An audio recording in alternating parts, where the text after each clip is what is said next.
வணக்கம் நண்பர்களே, எப்படி இருக்கீங்க? நல்லா இருக்கீங்களா? நம்மளுடைய சேனல் டெய்லியும் ப்ரீவியஸ் இயர் क्वेश्चन பேப்பரை டாபிக் வைஸ் நம்ம அனலைஸ் பண்ணி வீடியோஸ் போட்டுட்டு இருக்கோம்.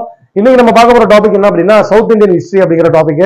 அந்த ஃபர்ஸ்ட் क्वेश्चन என்ன அப்படின்னா ஒரு மேட்ச் த ஃபாலோவிங் எப்படி கொடுத்திருக்காங்க அப்படின்னா கரிகாலன், செங்குட்டுவன், நெடுஞ்செழியன், கயவாகு அப்படிங்கிற மாதிரி கொடுத்திருக்காங்க. அவங்க எந்த நாட்டு அரசர்கள் அப்படிங்கறத நம்ம பொருத்தி சொல்லணும். நம்ம பொருத்தியே உங்களுக்கு நான் சொல்றேன். கரிகாலன் அப்படின்னா நம்மளுக்கு தெரியும் சோழ மன்னன். அதே போல செங்குட்டுவன் அப்படிங்கிறவன் சேர மன்னன். நெடுஞ்செழியன் அப்படிங்கிறவன் பாண்டிய மன்னன். கயவாகு அப்படிங்கிறவன் இலங்கை மன்னன். ஓகேங்களா?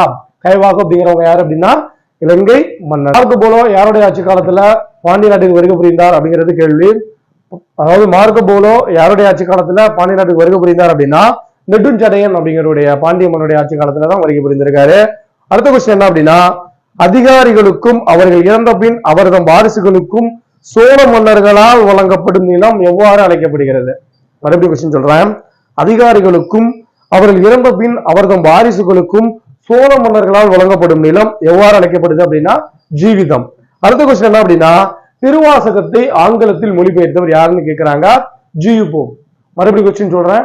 திருவாசகத்தை ஆங்கிலத்தில் மொழிபெயர்த்தவர் யார் அப்படின்னா ஜியு போப். அடுத்த கொஸ்டின் என்ன அப்படின்னா தமிழில் பிரசித்தி பெற்ற முதல் நாவல் எது அப்படிங்கிற மாதிரி கேள்வி கேட்கிறாங்க. தமிழில் பிரசித்தி பெற்ற முதல் நாவல் எது அப்படின்னா பிரதாப முதலியார் சரித்திரம். அடுத்த கொஸ்டின் என்ன அப்படின்னா ராமானுஜர் வைஷ்ணவ சமயத்தின் எந்த வகை சம்பிரதாயங்களை பின்பற்றினார்? மறுபடியும் கொஸ்டின் சொல்றேன். ராமானுஜர் வைஷ்ணவ சமயத்தின் எந்த வகை சம்பிரதாயங்களை பின்பற்றினார் அப்படின்னா ஸ்ரீ சம்பிரதாயம் அப்படிங்கிறது தான் அதுக்கு ஆன்சர். அடுத்த கொஸ்டின் என்ன அப்படின்னா ஆக்ராவில் உள்ள தயால்பாக்கை தலைமையிடமாக கொண்டு 1851 ஆண்டு ராதாசாமி சத் சங்கத்தை தொடங்கியவர் யார் அப்படிங்கிற மாதிரி கேள்வி கேட்கிறாங்க. ஆக்ராவில் உள்ள தயால்பாக்கை தலைமையிடமாக கொண்டு 1851 ராதாசுவாமி சத் சங்கத்தை தொடங்கியவர் யார் அப்படின்னா சிவதயாள் கத்ரி. சிவதயாள் கத்ரி. அடுத்த கொஸ்டின் என்ன அப்படின்னா சேரமான் கணைக்கால் இடும்பொறையை சோழர் சிறையிலிருந்து மீட்க உதவிய இருந்த புலவர் யார்? மறுபடியும் கொஸ்டின் சொல்றேன். சேரன் கணைக்கால் இரும்புரை சோழர் சிறையிலிருந்து மீட்க உதவிய புலவர் யார் அப்படின்னா பொய்கையார். சோழ பேரரசில் நெசவு தொழில் நடைபெற்ற முக்கியமான இடங்களில் ஒன்று. மறுபடியும் கொஸ்டின் கேட்கிறேன். சோழ பேரரசில் நெசவு தொழில் நடைபெற்ற முக்கியமான இடங்களில் ஒன்று எது அப்படின்னு கேட்கிறாங்க. உறையூர். அடுத்த கொஸ்டின் என்ன அப்படின்னா சோழ சாளுக்கிய வழியில் வந்த முதல் அரசன் யார்? சோழ சாளுக்கிய வழியில் வந்த முதல் அரசன் யார் அப்படின்னா முதலாம் குலோத்துங்கன். அடுத்தது போர்கள் எந்த வருடம் நடைபெற்றது அப்படிங்கிற மாதிரி கொடுத்துட்டு மேட்ச் ஃபாலோயிங் கொடுத்திருக்காங்க. நான் மேட்ச் பண்ணி உங்களுக்கு நான் சொல்லிடுறேன். ஃபர்ஸ்ட் கொஸ்டின் என்ன அப்படின்னா தோப்பூர் போர் எந்த வருடம் நடைபெற்றுச்சு அப்படின்னா 1616. தோப்பூர் போர் 1616. வேலூர் போர் எப்ப அப்படின்னா 1604. வேலூர் போர் எப்ப அப்படின்னா 1604. உத்தரமேரூர் போர் எப்ப அப்படின்னா 1601. உத்தரமேரூர் போர் எப்ப அப்படின்னா 1601. தாமிரபரணி போர் எப்ப அப்படின்னா 1532.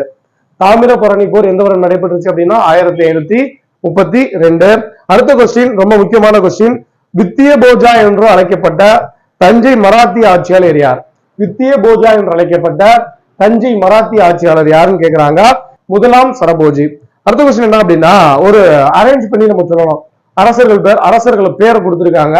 அவருடைய வாழ்ந்த காலகட்டத்தின்படி நம்ம வருஷப்படுத்தி சொல்லணும். வரிசையாவே சொல்றேன் வச்சுக்கோங்க.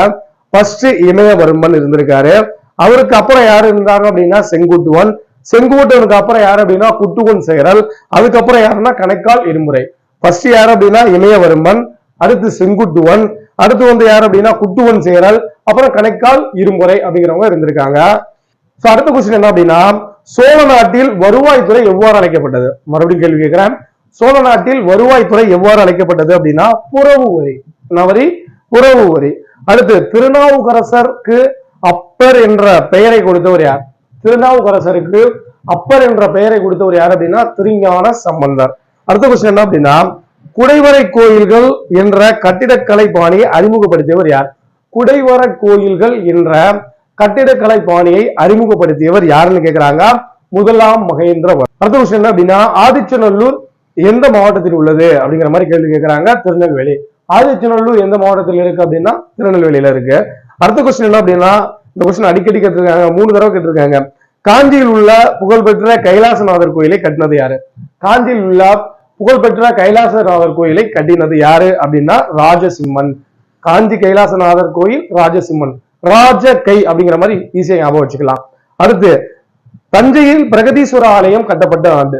தஞ்சையில் பிரகதீஸ்வரர் ஆலயம் கட்டப்பட்ட ஆண்டு கிபி 1010. அடுத்த விஷயம் என்ன அப்படின்னா, அருணாச்சலேஸ்வர ஆலய கோபுரத்தை கட்டி முடித்தவர் யார்? அருணாச்சலேஸ்வரர் ஆலய கோபுரத்தை கட்டி முடித்தவர் யார் அப்படின்னா அச்சுதப்பர் அப்படிங்கிற ஒருத்தர் தான் கட்டி முடிச்சிருக்காரு. இந்த வீடியோல சவுத் இந்தியன் ஹிஸ்டரியில ப்ரீவியஸ் இயர் கொஸ்டின் பேப்பர்ல கேட்ட கேள்விகளை நம்ம அனலைஸ் பண்ணி பார்த்தாச்சு. இது போல நம்ம தினமும் நம்மளுடைய சேனல்ல TNPSC previous year question paper analyse பண்ணி அது பர்டிகுலரா டாபிக் வைஸா வீடியோஸ் அப்லோட் பண்ணிட்டு இருக்கோம். இதுவரை நம்மளுடைய சேனல்ல சப்ஸ்கிரைப் பண்ணிக்கோங்க. நன்றி.